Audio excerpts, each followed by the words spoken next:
கமலுக்கு இப்போ கொடுக்க போறது கிட்டத்தட்ட உறுதி அப்படிங்கிறது தான் எனக்கு தெரிந்தவரை. அதே மாதிரி திரு வில்சனும் திரு அப்துல்லாவோ அவர்களும் மீண்டும் வந்து அவங்களும் மீண்டும் ராஜ்யசபாக்கு செல்வார்கள். ஸோ திமுகவை பொறுத்த வரைக்கும் ஒரு இடத்துக்குத்தான் இப்போ ஒரு போட்டி, யார் வரப்போறாங்க அப்படிங்கிறது ஒரு தெரியாத ஒரு புரியாத புதிராக இருக்கிறது. அதிமுக சைட்ல பொறுத்த வரைக்கும் இது உறுதியாக பாமகவுக்கோ தேமுதிகவுக்கோ கொடுக்குற அந்த பேச்சுக்கே வந்து அவங்க போகலை. ஸோ அதனால அது வந்து ரூல்ட் அவுட்.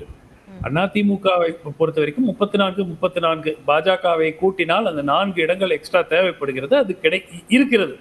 யாராவது கிராஸ் ஓட் பண்ணாதான் வந்து அவர்கள் இரண்டாவது வேட்பாளர் தோல்வி அடையக்கூடிய ஒரு வாய்ப்பு இருக்கிறதே தவிர, இல்லைன்னா இப்போ இருக்கிற சட்டப்பேரவை ஸ்ட்ரென்த்தை பார்த்தீங்கன்னா அதிமுகவுக்கு 2ம் திமுகவுக்கு 4 இடங்களும் கிடைக்கக்கூடிய ஒரு ஸ்ட்ரெயிட் இஷ்யூ இருக்கு.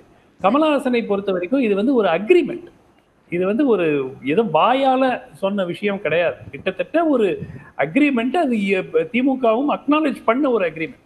ஸோ அதை வந்து இப்போ திடீர்னு அந்த மாதிரி எதுவுமே இல்லை அப்படிங்கிறது இப்போ அவங்க திருப்பி போறதுக்கான வாய்ப்பு நான் பார்க்கல.